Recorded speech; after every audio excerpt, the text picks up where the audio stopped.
In today's episode, we are going to talk about two interesting mutual funds that you can look at for US market investing. Now, a lot of people have been messaging me in the last few days saying, Shashank, Donald Trump has won, the US dollar seems to be stronger, and in the next 4 or 5 years, we feel that the US dollar will do well, the US economy will do well, and which are the mutual funds that we should look at if we want some kind of exposure into the US companies. Now, let me set some base rules when you're investing in a foreign market. Couple of things that are very important. Number one, that when you invest in a foreign portfolio, right, you should not have more than 7.5% of your portfolio in a foreign investment, right? Because anything above that will increase your risk appetite drastically. This is the same if it applies for China or if it applies for US as well. So 7.5% having international exposure with dollar rupee appreciation is a good idea. It's not a bad idea. That is number one. Second, when you look at these mutual funds, right, it can be either ETF, it can be mutual funds. We need to look at the tracking error. There is something called as tracking error, or we need to look at something known as an expense ratio. So what is the cost of us buying these mutual funds? Is it too expensive? Is it not? Etc, etc, right? Number three, we need to look at what is the returns and how does it compare to the benchmark index of NASDAQ. Now, if you look at NASDAQ contributes to a lot of different companies, right, which is weighted according to their market cap. Like we have Nvidia, we have Apple, we have Google, Microsoft, and it goes on for 100 different companies. Now, investing in this and getting this exposure is not bad at all, right? And a lot of people choose mutual funds to do a easy format kind of an investing. Now, another thing that a lot of people ask me, Shashank, why do we need to go to mutual funds? Why not invest directly into the stocks, right? Why not choose stocks and buy directly into US stock? That is also not bad. There are two platforms that do this in the market where you can invest directly into US stocks. But the problem is that charges are high, the fees is usually high, sometimes the conversion ratio is not high. So those kind of issues are also there. And even over there, I remember that when you buy or when you withdraw, it takes a long time for the money to come into your account. So if you want instant liquidity, that might take some delayed period of time. Nothing wrong in investing in those things, but it is easier to do it via mutual funds because tension come rehta hai. That is the main reason. Now let's get into the video and let me show you two very nice mutual funds. By the way, this video is not sponsored by either of the mutual funds because it is not allowed by AMFI. So this is just me and my opinion. I might be completely wrong as well, but please take everything from an educational standpoint. Now, if you look at the NASDAQ constituents, let's look at some of the companies that are there. We have biggest companies like Nvidia, Apple, Microsoft weighted at 8.87%. And this goes on to approximately 100 companies at the bottom and ends at SMIC, which is currently going through some problems. Now, if you look at the NASDAQ index as a whole, and if you look at the index, how it's grown in the last few years, it is a very good compounder because it is the index of the largest growing and the fastest growing economy in the world. Not fastest, I would say, but the largest economy in the world. And as you see, it is going right now, doing really well. And right now, it is sitting at a very good position of 50-day moving average, right? So this is the NASDAQ 100 index, very similar to, let's say, a Nifty 50 companies index. Now, if you are looking at investing in the US market, you should be very aware that it is not a small short-term opportunity. It is a long-term play, right? For compounding to kick in, investment should be a long-term investment, not a very short-term investment. Now, to get into the two funds that we are talking about, the first ETF that you can look at, not a mutual fund, but an ETF that you can look at is MON 100, which is basically MO stands for Motilal Oswal and N100 stands for NASDAQ 100 index. This basically tracks the index, right, and keeps investing in the index itself. So it is a no-brainer passive investing index kind of a system. Now, it is not a mutual fund. And how do you buy this? Very simple. Let me show you how it looks like in Zerodha. So in Zerodha, you have to go to the search option and type MON 100. You will see Motilal Oswal NASDAQ 100 ETF, right? You click on that. And as you can see, you will see it here, right? And please be very aware that this is a ETF, right? So this will be there and this is how the chart looks like. And you have to usually hold this only for a very long period of time. This is not a short-term play. Now, there are some problems with ETFs versus mutual funds. For example, in ETF, sometimes the volume might not be good.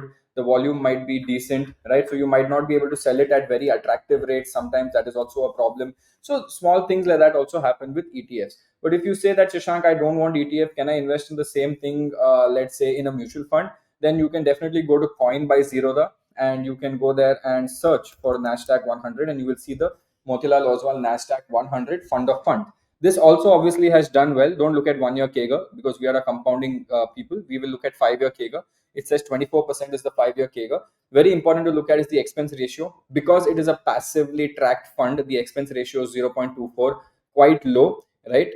So this is something that you can again look at, and there is an SIP option here, and the exit load is 1%. If you want to invest it and redeem it immediately in the next 15 days, only then it is 1%, right? And the minimum investment starts at 500 rupees for this investment. So this is the fund number one, and I hope you understood the difference, where this is NASDAQ 100, which takes the 100 companies in the entire NASDAQ. And you can see in the last 1 year, this has given a return of around 39%. And in the last 5 year KEGA, it has given you 24% KEGA, which is not bad at all. Now, coming to the fund number two, very quickly, the second fund is called Miraya Asset NYSE FANG Plus ETF Fund of Fund Growth Direct Plan. Now, this is again a very interesting fund. Look at the expense ratio at 0.06, barely anything. Before I go into money control and show you all of this, let me quickly go into their website, right? And they have the scheme document here, the Mirai Asset FANG ETF that is here.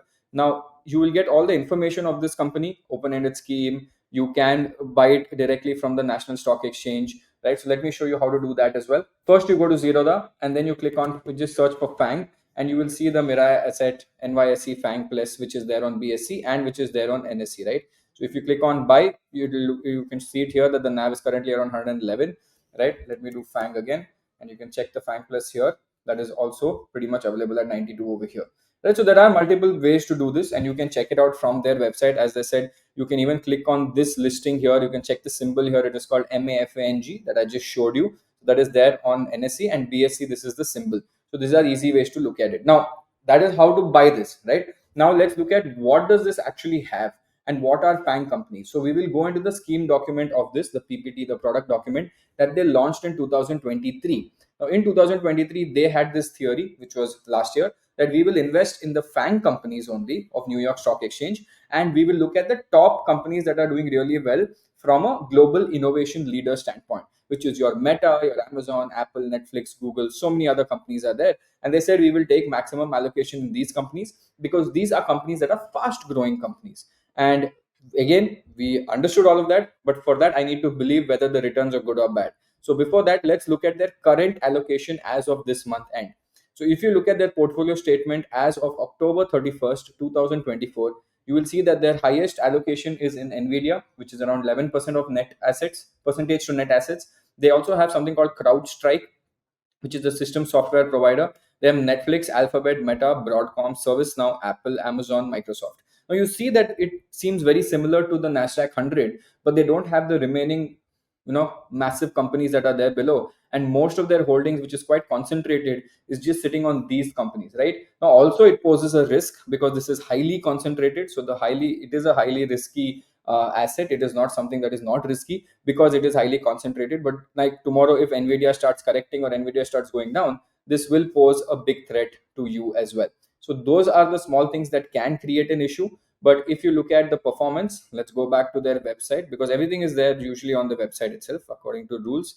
So if you look at their website, let's say I'm doing a monthly SIP, or let's do a lump sum of, let's say, 1 lakh, and let's do it five years ago, right? So if we do that, we should see the difference, right? The Mira asset has given a good return. The 1 lakh has become 2.13 in 5 years, and they're comparing it with gold, fixed deposit, and PPF, right? Have they given the return percentage? Yes, 95%. Okay, not bad. Let's look at it from a 1 year standpoint. 1 year standpoint also, I'm assuming it should do well only because Nvidia also did tremendously well. As you can see that Nvidia did hugely well, and this ETF has also gone up by 53% compared to the NASDAQ 100, which went up by 34% as we saw in the previous one, right? So this focuses only on the long-term growth strategies, and if you do a 5,000 SIP in the last 5 years, we should see the growth kicking in there as well. Yeah, pretty much there is growth between the ETF and the NYSE FANG as well. So if it was me and if I had to take exposure, if I wanted to take exposure into these two companies, I think these are the two companies that I would basically take an exposure into, which is the NASDAQ 100, which is no-brainer investment, relax, karo, enjoy and have fun. And the second one would be the Mirai asset, which is more like a long-term investment kind of a play, which is more concentrated, just 10 stocks. So that is something that I would definitely look at. Okay, awesome. This is me, Shashank Udupa, signing off. I will be making more episodes on mutual funds. So I hope you guys enjoyed this part of the series as well. And Keep commenting and keep liking and keep sharing. This is me, Shashank Udupa, signing off. Take care. See you guys. Bye.